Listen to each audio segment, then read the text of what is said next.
नमस्कार, आप सभी का स्वागत। हम आपके साथ अर्जुन तिवारी। आज हम एक ऐसी शख्सियत से आपको रूबरू करा रहे हैं कि जो अपनी सादगी के लिए जाने और पहचाने जाते हैं।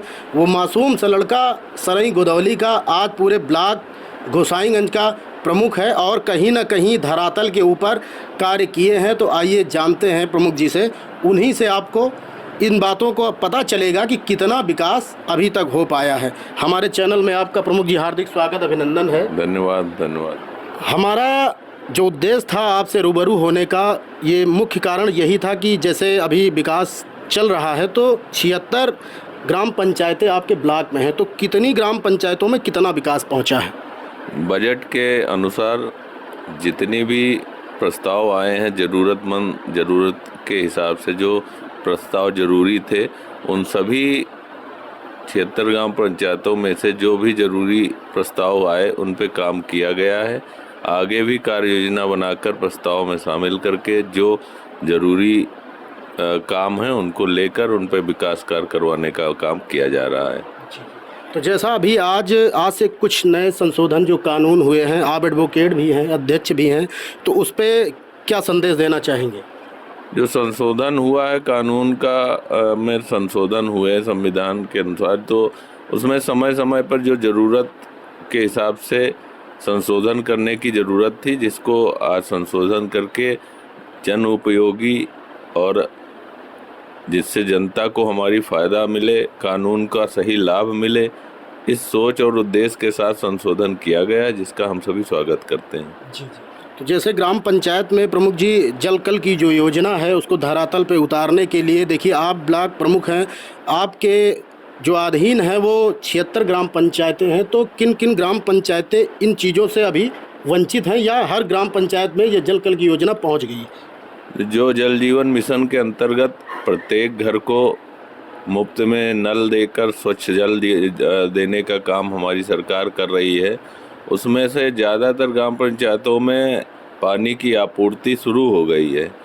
कुछ ग्राम पंचायतें ऐसी हैं जिसमें कार्य चालू है और उसमें से शायद 10 या 15 ही ऐसे ग्राम पंचायतें होंगी जिसमें अभी जल आपूर्ति नहीं हो पाई है। वो शीघ्र ही उसका काम चल रहा है, महीने 2 महीने के अंदर उसमें भी प्रत्येक घर को नल लगाकर उसको स्वच्छ जल देने का काम किया जा रहा है और आने वाले समय में जल्दी ही इस विकास खंड के सभी गांवों में प्रत्येक घर को स्वच्छ जल देने का काम पूर्ण हो जाएगा और प्रत्येक व्यक्ति को स्वच्छ जल मिलेगा, जिससे उसका जीवन यापन बेहतर हो सके और स्वच्छ जल के सेवन से उसके शरीर में होने वाली बीमारियां ना रहें। स्वच्छ जल पीने से उसके शरीर में जो बीमारियां दूषित पानी पीने से होती थी, दूषित जल पीने से होती थी, ये स्वच्छ जल पीने से हमारी सरकार की ये सोच है कि स्वच्छ जल पीने से उसका शरीर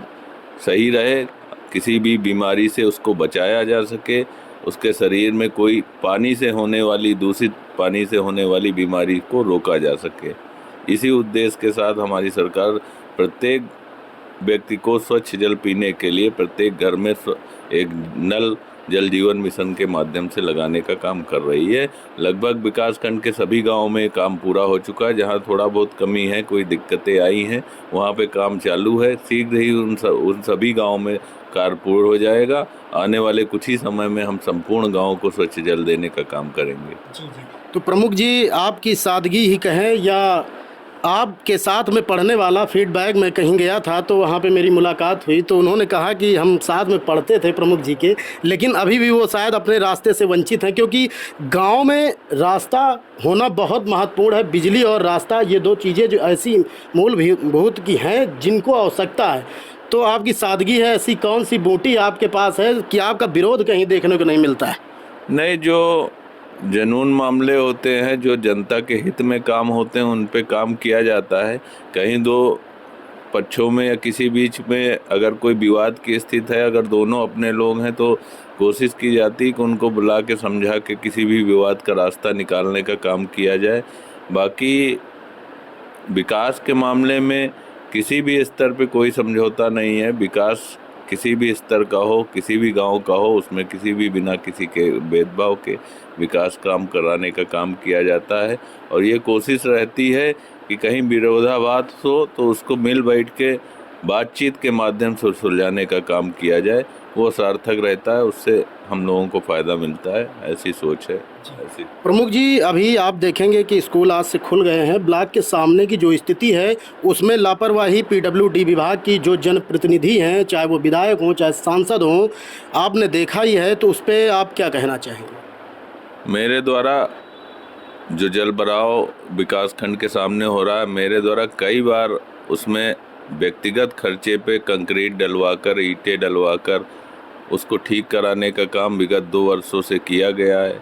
कई बार मैंने ये कोशिश की कि जब कोई गड्ढे हुए तो उसको मुक्त करने के लिए मैंने अपने लोगों के द्वारा उसको निर्माण कार्य करा, उसमें डलवा के गिट्टी डला के काम शुरू कराया। इसके साथ साथ मैंने कई बार अधिकारियों को ये अवगत कराया, लिखित में भी दिया, पत्र भी भेजे हैं कि ये अव्यवस्था जो हो रही है और ये एक बड़ी समस्या है इस रास्ते की, इसको दूर करने का काम करें।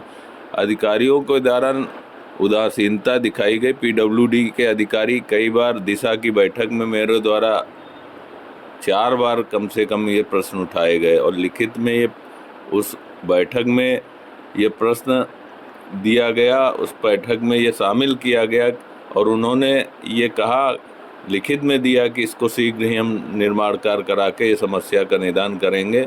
लेकिन अधिकारियों की उदासीनता कहें या पीडब्ल्यूडी की या एनएचआई के अधिकारियों की कहें, जब एनएचआई के अधिकारियों से मिला जाता है तो पीडब्ल्यूडी पे छोड़ देते हैं, जब पीडब्ल्यूडी के अधिकारियों से मिला जाता है तो एनएचआई के पाले में छोड़ देते हैं और दोनों अपना अपना पल्ला झाड़ के आराम से मस्त होकर बैठे हुए हैं और जिससे पब्लिक का नुकसान हो रहा है। ये बात मैं आने वाले समय में, अभी मुख्यमंत्री जी से समय मिल रहा है, जब भी समय मिल जाएगा हम लोगों को सबसे पहले इस मुद्दे को उठाने का काम करूंगा और इन अधिकारियों के बारे में भी अवगत कराऊंगा किस प्रकार से ये काम कर रहे हैं क्षेत्र में।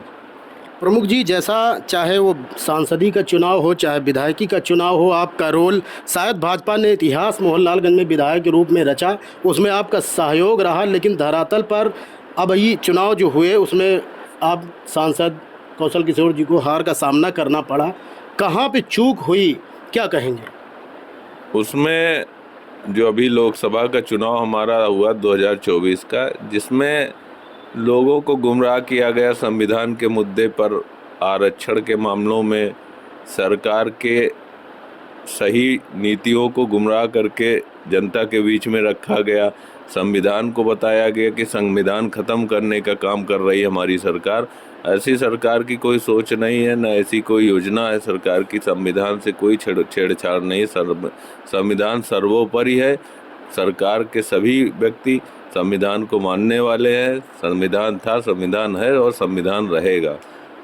इस पे गुमराह करके, लोगों को भ्रमित करके चुनाव में माहौल बनाया गया, विपक्ष का माहौल बनाया गया, जिससे नुकसान हुआ। आने वाले समय में उस लोगों के बीच में बातें जाएंगी और ये जो भ्रम फैलाया गया, भ्रम दूर होगा। पुनः भारतीय जनता पार्टी की सरकार 2027 में प्रचंड बहुमत के साथ जीतने का काम करेगी।